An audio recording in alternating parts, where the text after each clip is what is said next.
Hi, my name is Alyssa, and I like to watch movies. As somebody who was raised by horror films like Cloverfield, Prom Night, The Descent, I learned that the horror genre was defined by blood, guts, and gore. And while ghost stories did kick off the horror of the 2000s, it was really James Wan's Saw that really launched us into the torture that dominated the 2000s. The genre shifted from vibes to brutality, and girls, you could not escape it. But by the 2010s, genre needed a makeover. We were like, okay, we get it. What else? And oftentimes the industry looks to the people who were the trendsetters originally, and that trendsetter happened to be James Wan. They said, sir, fix the problem that you created. And fix it he did. His solution was a $1 million haunted house story, and girls and gays, it rocked our worlds. And it did so without spilling a gallon of blood. Shocking. What made Insidious work so well was how Wan and his team really crafted scares with beautiful camera work, sound design, and honestly, let's be real, Patrick Wilson. Hoping to win big again, Wan decided to make another haunted house story that was bigger budget, higher stakes, and based on a true story. And folks, it worked. The success of The Conjuring cannot be understated. This movie was a hit. It was such a hit that it led to The Conjuring 2, The Conjuring, The Devil Made Me Do It, and The Conjuring, Last Rites coming out soon. It also had a ton of spin-off movies, including Annabelle 1, 2, and 3, and 2 nun movies. And while they try to make us forget, we can never do that because I remember The Curse of La Llorona. And what a flop she was. And honestly, if you have baddies like The Conjuring had baddies, like, why wouldn't you make movies about them? Because they be the baddie bees, Barbie things, banging body bee. And you might be thinking, okay, connected universes are nothing new at this time. Spin-offs? Hello, we live through Marvel. But let's be honest, everyone wanted a slice of the franchise pie. The 2000s, 2010s, and let's be honest, the 2020s are dominated by IP. But what makes The Conjuring unique in its cinematic universe is that it was the first horror franchise to successfully do it, hence birthing the Conjuring universe, also known as the CU. However, the CU was strange, to say the least. While the aura around the MCU was really auraing to the max, no one really can pinpoint what makes the Conjuring universe good, because the stakes are non-existent. I mean, it's a true story. We kind of know where we're going in a narrative. And you could argue that we're investing in good storytelling, but I'll argue that these movies don't have good stories. Yes, sometimes these movies can be scary, and I'll argue that they are visually well crafted. They have good visual storytelling, which is like the least you can ask from a film. But I don't think that's really the selling point of these movies. The selling point is these are based on true stories. But you watch these movies and you're like, this is absurd. Like, this is not a real story. So how did we get to this point? I am so glad you asked. We are gonna look at the fundamental movies of the Conjuring universe, i.e. the Conjuring movies. And we're gonna break down how we went from a grounded haunted house story to whatever the is happening in Conjuring 3. I can't with that movie. I also just want to provide a disclaimer that I will not be talking about The Conjuring 4, i.e. The Conjuring Last Rites, because that movie has not come out yet. Yeah, but I will be recapping and reviewing that movie after it's released, so be on the lookout for that video. It'll be coming very. But for now, let's get into The Conjuring. Released in 2013, The Conjuring was what I would call a cultural phenomenon. Yeah. It had the he, she's, theys, and thems screaming in the theaters. We were looking at basement stairs and we said, how about no? This movie had us playing a version of hide and seek that no one had ever heard about until the movie was released. And then we were all going around playing clap and seek. Dangerous game to play when you have stairs in the house. You're probably asking, what is The Conjuring about? And I will tell you. We are following paranormal investigators Ed and Lorraine Warren as they investigate the haunting of the Perron family, who have unknowingly moved into a haunted house. The premise, the plot, you see what we're cooking with. I will say, I've only lived in one haunted house in my entire life, and honestly, it was pretty chill for the most part. We would just line the door with salt, and every so often we'd have to like resalt it because there'd be like lines in the salt. We'd also just like sage the house constantly because that was the only way to like neutralize the bad energy that was lingering in that house. What a place, what a time. But you know what I didn't have to worry about? A demon that wanted to kill all 5 of my children. And thank God Ed and Lorraine have something to prove. The world does not believe that ghosts are real, and like, why would they? Like, what do you mean that a demon has possessed a doll named Annabelle and is terrorizing 2 young women? In this economy? But the Warrens believe that they have the knowledge and the power to help some good people in some shitty situations. And thank God, because in 1971, Roger and Caroline Perron are having a hard time. They are in Struggle City. After moving into a gorgeous farmhouse in Harrisonville, Rhode Island with their 5 daughters and a dog, they start to be haunted immediately. Not only is Caroline getting all these random bruises around her body, but all the clocks end up stopping at 3:07 every night, and the children are sleepwalking and being terrorized by demons. You hate to see it.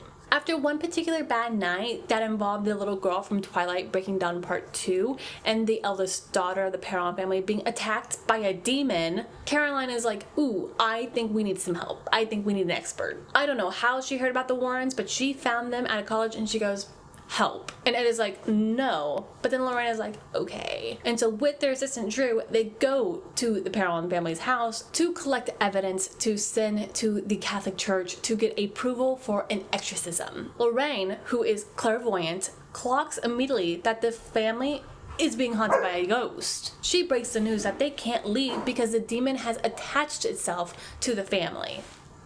Not what you want to hear. And after some more research, Ed and Lorraine find out that the ghost or the demon that has latched onto the family is a very malevolent spirit named Bathsheba Sherman. Bathsheba is an accused witch and a Satanist who apparently killed her child a week after it was born before hanging herself in the tree out front. The lore. And in doing this, she curses anyone who taketh her land, and curseth she doth. According to the research, there have been multiple deaths at the house involving the matriarchs of the family and any child that lived on the premise. And you bet it is not going to stop with the parents. No, because after this jump scare, and also this one, Caroline gets possessed. But nobody knows this except for the audience. Oh no. And that is called dramatic irony. You're welcome. The Warrens believe that they have enough evidence to get the okay from the Catholic Church to exorcise the house, but then the priest is like, actually, they're not Catholic, so you cannot exorcise their house. Sorry about that. But we can exorcise the house if we get direct confirmation from Pope Paul VI. Yeah. Controversial pope, if you ask me. And why do I say he's controversial?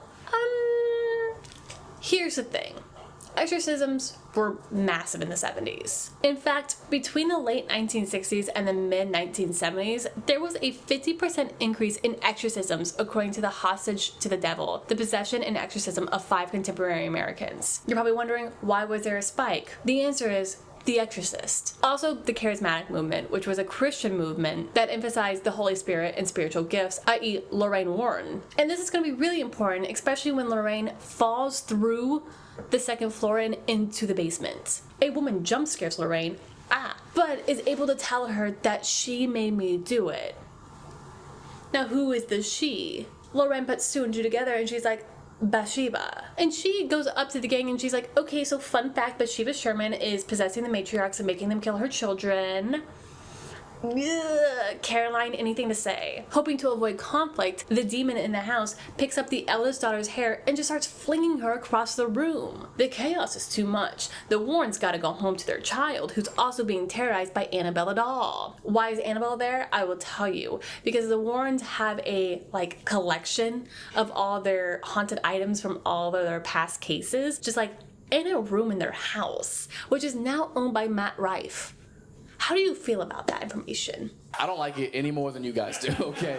This is not good for comedy. The parents also leave the house and check into a motel. Very poltergeist inspired, if you ask me. However, an hour later, Caroline does take 2 of her children and drives back to the house to kill them. Later, the Warrens get a call that Caroline is gonna go kill her children, and they're like, we gotta go. You guys are in a crisis.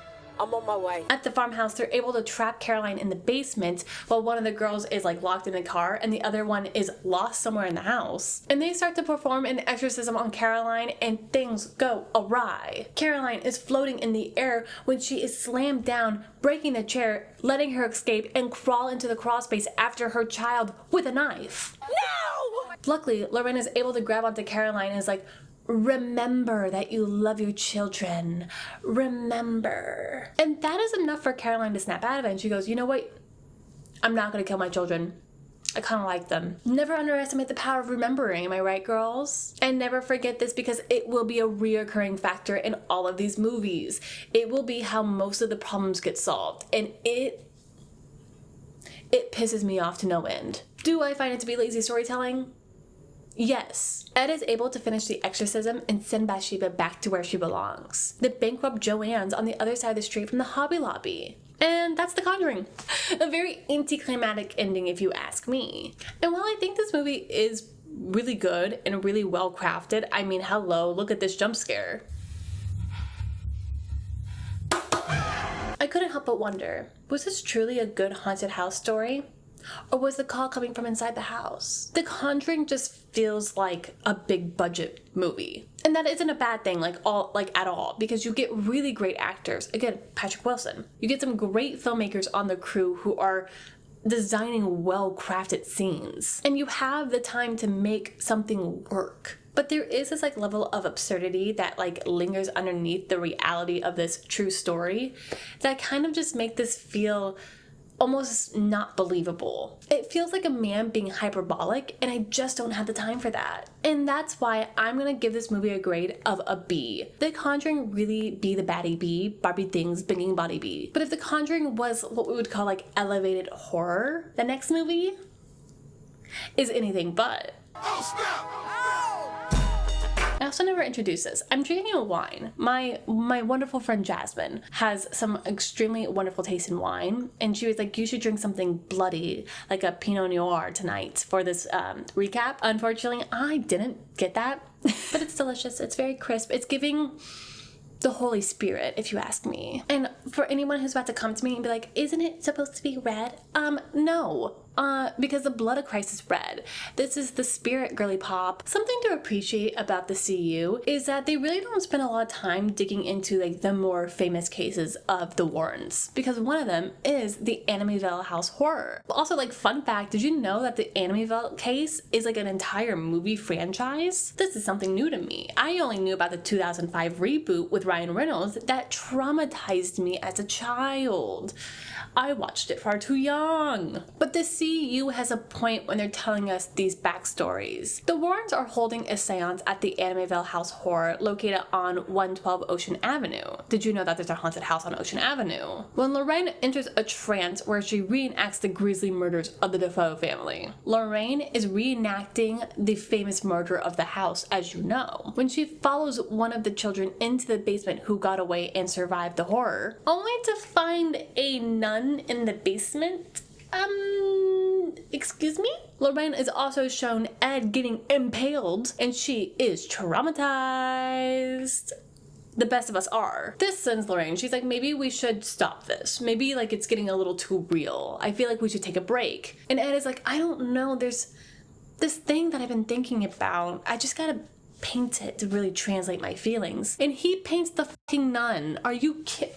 Ed, get it out of here. I love that he has a hobby, but this is what happens when men have hobbies. You get haunted by a nun. And this sends Lorraine. She's screaming. She's like, tell me your name. And the demon just shouts at her, and the shout sends her into a, panic mode where she just starts carving something into her Bible. Interesting. I wonder if that will come back later. And to make matters worse for the family, the press is hounding them. The Amityville Horror House situation made them instant stars, essentially, because people are like, oh, you're fraudsters. They're saying that their whole shtick is a gimmick, essentially, to get more money out of people who just want answers for what's happening to them. And to that I say, it was the 70s. Mental health wasn't really a big concern. Everything was labeled as schizophrenia, and they would just prescribe people benzos to sedate them from the actual problem. And so did the Warrens prey on these people?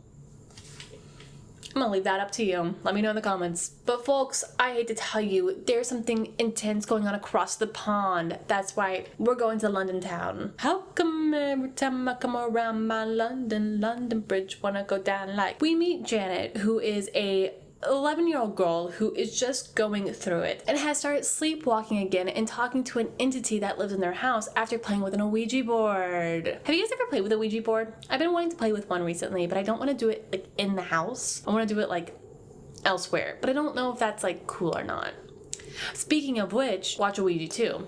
It's pretty good. But things go from spooky to scary quite quickly when all of Janet and her siblings are terrorized by a ghost.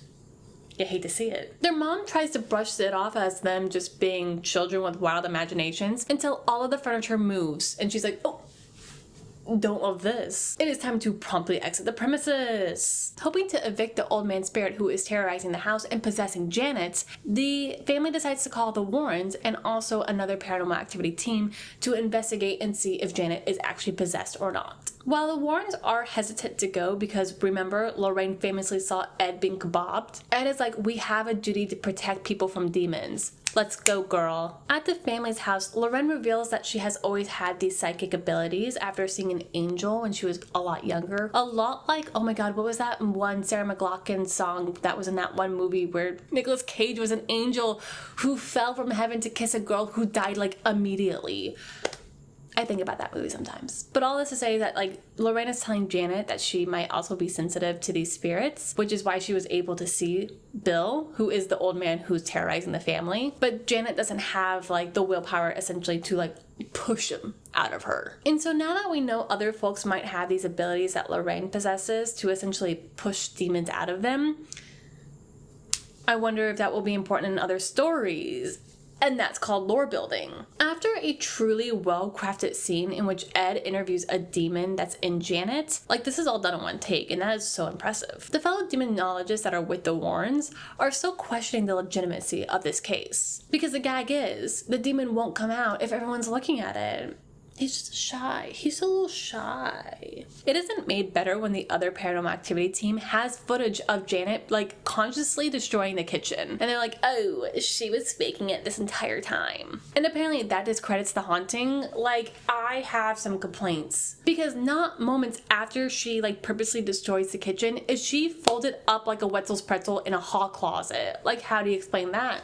Tell me how you explain that. But needless to say, they're like, oh, we don't have any of the evidence anymore. It's all discredited because of this one thing that you did, small child. Congratulations, you're a failure to your family. Ed and Lorraine are on a train about to start their trek home when two of the recordings fall out of Ed's bag and make a cross over each other. Ed is like, 1 + 1 = 2. I have a theory. Let's test it out. He plays both of the recordings at the same time, and oh my god, the demon inside Janet, he was asking for help. He's like, help me. She won't let me go. Now who is the she? Turns out that the spirit possessing Janet is also being possessed, and that is what we in the business call a double possession whammy. Yeah, this new knowledge sends Lorraine into a trance. Lorraine sees the old man in the chair and he's like, I would like to go now. But first, a riddle. I am giveth and I am taketh. I was there at your first breath. You didn't ask for me, but I will follow you until death. What am I? Before Lorraine could tell him that she's illiterate, and that is a joke for all my ACOTAR girlies. I see you and I love you and I think about you always. The nun grabs Bill and yells in Lorraine's face again. Once she's back in reality, she's like, oh, we gotta go save Janet. Back at the house, it has absolutely hit the fan. Janet's now levitating and bullying her family out of the house. Once she's locked into the house, she's like, time to go to the second floor and jump out the window. Hoping to get her just in time, Ed goes through the basement and breaks through the floorboard of the kitchen. As he's going up, the demonic spirit of the house turns the valve of a pipe and blows steam straight into Ed's face. Now he has to blindly follow his faith, and that is symbolism. Lorraine is like, okay, so if I know the demon's name, I can cast them back to hell where they belong, i.e. the Joannes. Luckily, through the power of remembering, she's like, I carved the demon's name into the Bible. She pulls out her Bible, she's slipping through the pages and notices that the letters spell out V-A-L-A-K, Valak. Dun dun dun. And this is lore drop, so pay attention. According to the Conjuring Wikipedia page, Valak is a former angel who aligned with Lucifer to rebel against God. In our reality, Valak is actually a demon that is described as a little winged boy who rides on the back of a dragon-like serpent and has the power to summon and command household spirits. In the CU, Valak takes the form of a nun to mock those of the Catholic faith, particularly the nuns who were praying every day to keep it sealed underneath its tomb that was basically fortified by the blood of Christ. But the demon was able to escape its prison after an air raid during World War II. That's right, it all leads back to the Nazis. Now that Valak is free, it is ready to terrorize the world, and that includes an 11-year-old girl named Janet.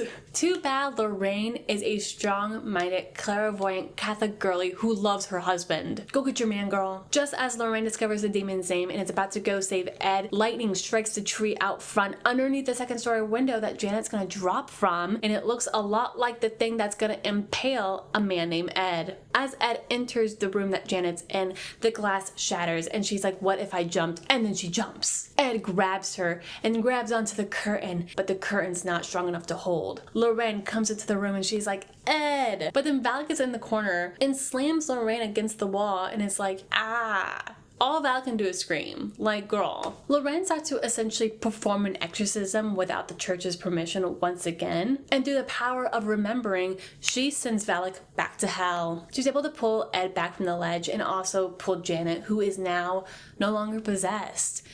And that's how The Conjuring 2 ends. I'm gonna give The Conjuring 2 a grade of a B+. Sue me. What I like about The Conjuring 2 is that the stakes were extremely high. Like, we really thought that Ed might die this entire time, and like that sent a thrill through me. But I think this also puts the franchise at a disadvantage. You might be wondering, wait, I thought Valak, i.e. the nun, was like a really big figure in the Conjuring universe, i.e. the CU. And you are correct. This is the demon that anchors both nun movies and Annabelle creation. It is one of the main baddie bees, Barbie things, banging body bee. But if a character within the Conjuring movies really pops the culture iconography, then they're really gonna milk that cow for all it's worth. Just because the Conjuring films show how a demon is defeated does not mean that we are going to let it just be defeated. No. We got backstory to explore, girls. But the problem with this is that it keeps us from feeling that all of the movies connected to the CU have purpose. We don't need to watch it because we already know how the story ends. And I think that's the big disadvantage that we're already seeing within the CU. There is no what happens next. There is no momentum building to something bigger. The fear of the unknown is instead being swapped in with spectacle. And sure, the spectacle of the paranormal is entertaining. Like, I cannot lie. I think it's kind of cunty to have a room full of crosses and then see them all turn upside down. Like, that's really fun. But it's also what kept the CU from becoming what the MCU really was. And like, I want to just take a moment and be like, the MCU was an experiment that was so successful that like it was almost impossible to replicate it. And so maybe it's a good thing that the CU didn't ask so much from its audience, because maybe the filmmakers in the studio behind it were self-aware that there's only so much you can do with this type of movie within a very specific genre that is built on shock value and entertainment. And boy howdy, does that shock factor and entertainment get real dialed up for The Conjuring 3. The energy of this movie is vastly different from the first two movies of the series. While the first film was really like this grounded haunted house film, and the second film was more of this like action-oriented possession film, The Conjuring 3, i.e. The Conjuring, The Devil Made Me Do It, is like a haunted house action film that's also like a courtroom drama. And look, I love a courtroom movie. I love a legal procedural. My Cousin Vinny, classic. Legally Blonde 1 and 2, sign me up. Anatomy of a Fall, oh, Oscar winner. But there is something about taking a demon to court that is just so American. And like, girls, this is still a true story. Do not forget, all of the Conjuring movies are true stories. So The Devil Made Me Do It is based off of the Arnie Johnson case, and where he his landlord, and then at court tried to say that the devil made him do it. And it was the first case in the US where the defendant was trying to plead not guilty by possession of the demon. Now, why did the defense attempt to say the devil made him do it? Guys, it was the Warrens. The Warrens were already involved with like a possession case with Arnie's family, but I feel like there might have been some like ill intentions around saying that the devil made him do it. Allegedly, the Warrens' agents were like, hey, if you take a demon to court, I can tell you you're gonna get a book deal, you might get a movie deal, and boy howdy, are you gonna get booked for almost every single lecture there is in America. The money. And so knowing that these could have been like the underlying intentions of why the Warrens were pushing for Arnie and his lawyer to be like, hey, it's crazy that you were possessed when this happened. It just kind of leaves me with this like icky feeling. However, as a consumer of media, I do think this is a very interesting story. Like, I would have loved to seen a movie about this, because that's not what The Conjuring 3 is about. Like, if you're gonna make a movie about a trial, make a movie about the trial. Don't make it about whatever the is happening in this movie. It's really disappointing because like the beginning of this movie actually rocks. A small baby bean boy is being terrorized by a demon in his family home and is possessed. Immediately, you have a creepy kid hiding in a dark bathroom. My personal nightmare. During another unsanctioned exorcism, the little boy is acrobating it up. He is giving Circus Olay on the farm. Unfortunately, this is too much for Ed, and he starts to have a heart attack. And it came at the worst time because Arnie picks up his little baby brother and is like, hey demon, take me instead. And the demon's like, yeah, sounds great. And we already know from watching The Conjuring 1 that if you let a demon take possession of an object like a doll, it will do so, and it gives it more power because you gave it permission. All of this to say is that, honey, you've got a big storm coming. while Ed is recovering from his heart attack, Lorraine is trying to comfort him, and she's like, hey, remember how we fell in love under a gazebo? Remember? And immediately this helps Ed heal. Guys, the power of remembering. Holy cannoli, what have we been doing this entire time? Unfortunately, across town, Arnie does kill his landlord. Yikes. Also, it's kind of weird how they like pose this murder in the movie because it is different from how it happened in real life. In real life, Arnie was possessed when he landlord who was like grabbing young women in like a drunken rage state, and so it comes across more as like weird self-defense that is still manslaughter. But in this movie he's like, I was possessed and I thought this was a demon coming after me. So the vibes are different. When he's in prison, the Warrens come to his aid and they're like, hey, we are going to find the evidence to prove that the devil made you do it. Oh, take a drink, title drop. While doing research, as one does when they are not the lawyer in this case, Ed discovers that the gang is dealing with a witch. Oh, specifically an occultist who is part of the Disciples of the Ram cult, which is the same cult that was featured in the first Annabelle movies. Oh, lore drop. The Warrens are putting the pieces together. They're doing the math. They discover that the witch is trying to kill 3 people to complete a spell, essentially, and gain the powers of a demon herself. And the 3 people she needs to kill are a child, a lover, and a man of God. Unfortunately, the witch has killed a child by possessing a young woman and making her kill her friend before jumping off a cliff.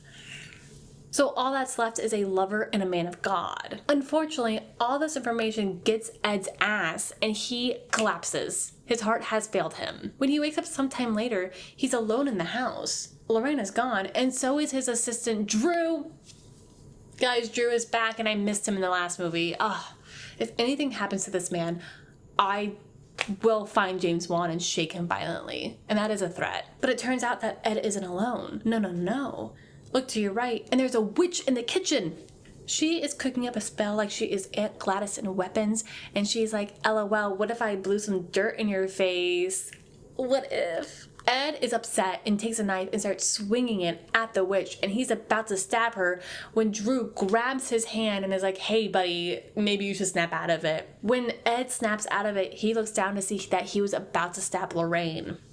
But it is what the witch wants, because apparently Lorraine's like clairvoyant abilities are really coming into play here because she can see through the witch's eyes, which is not great when you're trying to be sneaky. Lorraine forgives Ed and she's like, hey, I get it, but maybe we should like wrap this up so you don't like actually harm me. Nothing but love and light. Hoping to get some help from an expert on the cult, Lorraine goes to a former priest's house who spent his life studying the disciples of the Ram. And he's like, oh, you mean my estranged daughter? Ruh-roh. While the former priest did lock Lorraine in his house, he is really ready to help her. He's like, hey, she is a problem and we gotta like find a solution. I can't her because I love her, but like, what if you did? Thoughts? And Lorraine is like, great, I just need to find her altar. And he's like, well, maybe you can check the tunnels underneath my house. That's not weird, is it? I do have a question though. Why did the witch build an altar in the tunnels connected to her dad's house? Especially if she's the estranged daughter of her father. Like, it doesn't make a lot of sense to me. Like, 1 and 1 do make 2, but we're getting 3. Make it make sense. We hear a noise. And the former priest is like, so yeah, that's her. She's at the house. You should probably like start going into the tunnels if you want to like solve the problem quickly. So Lorraine goes into the darkness hoping to find an altar. I'm scared for her, girls. But you know what? Lorraine does find the altar and she's gonna give it a little push. But unfortunately, it's made of stone. It's too heavy. She can't push it. She's just a girl. But things do take a turn for the worse when the witch does find Lorraine after her father, who was a man of God. She only has to kill one more person, and that's a lover. And unfortunately for us, it's been established in this movie that Lorraine is a lover of Ed, and one of them might die. On the other side of town, Ed is looking at the corkboard of evidence and is like, oh, it seems like all of these murders are taking place in the same parameter, and the little circle in the middle is the former priest's house, where the witch's altar might be. I think I sent Lorraine into a dangerous situation. But when Ed gets to the house, things have already gone south. He hears Lorraine screaming in the underground tunnels and is like, don't worry, babe, I'm coming to get you. You're probably wondering, why is Lorraine screaming? It's probably because she's seeing doubles, which honestly, what a cool shot. But she also almost got stabbed in the eye by the witch. But using her clairvoyant powers, she's able to get away. Ed makes it down into the tunnels after smashing a metal grate with a random hammer that was just laying in the yard. And he finds Lorraine and he's like, Lorraine! But then it turns out that that lady is just the witch playing a mind trick on him, and she blows magic dirt into his eyes. Ed cannot catch a break. He keeps getting like just blown into his face, making him blind for like the big third act of the film. Now blind and spellbound, Ed is trying to kill Lorraine with a hammer. Meanwhile, the witch is trying to finish her spell by killing the original man that she possessed, i.e. Arnie. Remember Arnie, who's on trial for murdering someone and being possessed by a demon? He's back. Arnie is probably having the worst time of his life. Not only is his possession causing a windstorm and a very cinematic light show from the prison like spotlights outside of the room, but the prison guards are not doing anything to help the situation. He has a shard of glass in his hand and he's about to himself when his fiance grabs his arm and is like, Arnie, no, because he's also a lover. The witch has 2 options right now, so she is like securing that bag, and good for her. And I'm just gonna say this right now, this whole scene is absolutely ridiculous. Like, it's just like, it is beyond any point of reality. Like, you can't suspend your belief enough to be like, yeah, that happened. It is just like on another planet, to be honest with you. Like, how are we still calling this a true story? Like, it's so ridiculous. Back with Ed and Lorraine, Lorraine is able to lead Ed all the way back to the altar, and right as he's about to smash the hammer on Lorraine, she's like, remember. Remembering again saves the day. Ed comes out of his spell and he's like, I'm gonna swing this hammer onto the altar, which then breaks it because he's a real strong man. Yes, the man with heart problems destroys an entire altar with one big swing. I love how ridiculous this movie is. Because the witch is unable to complete her spell and deliver a spirit to a demon as she promised, she has a price to pay. As Boy Genius once said, the devil's repossessing from me. Artie survives, but he's pretty banged up. Yikes. But his court date's here, and he's found guilty.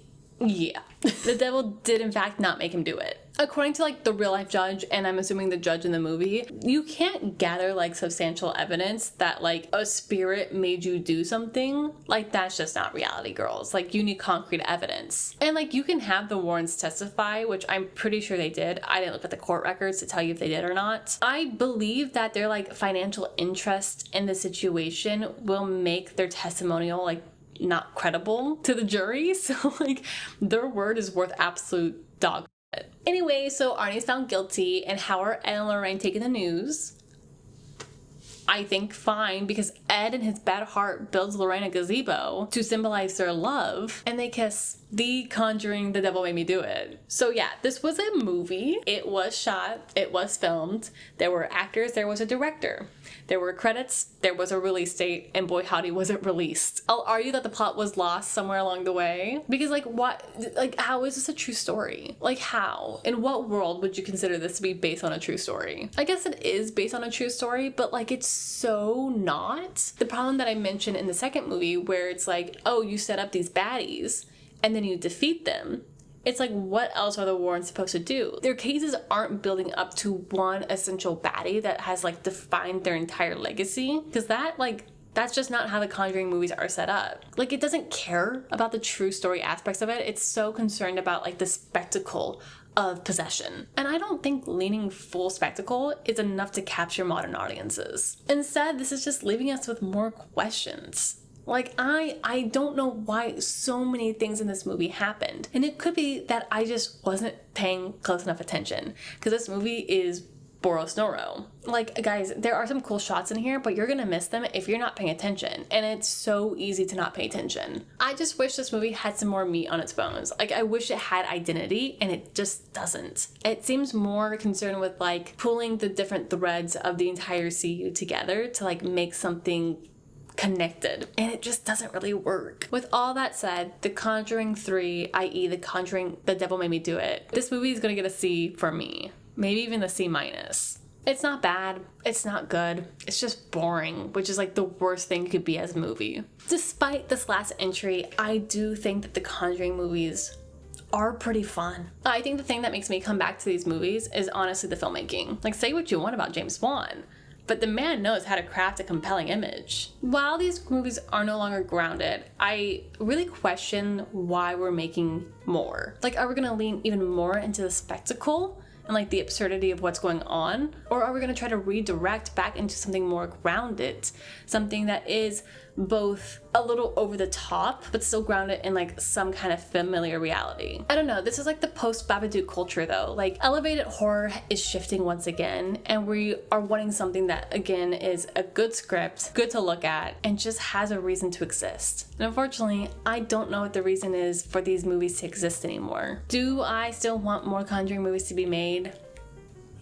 I don't know. I think the fourth one will have a lot to say and solidify my feelings about this franchise. We'll find out. But if I had to rank the Conjuring movies, I think in the third spot, obviously, The Conjuring, The Devil Made Me Do It. I don't like this movie. I do not recommend. And then in second place, I'm gonna put The Conjuring.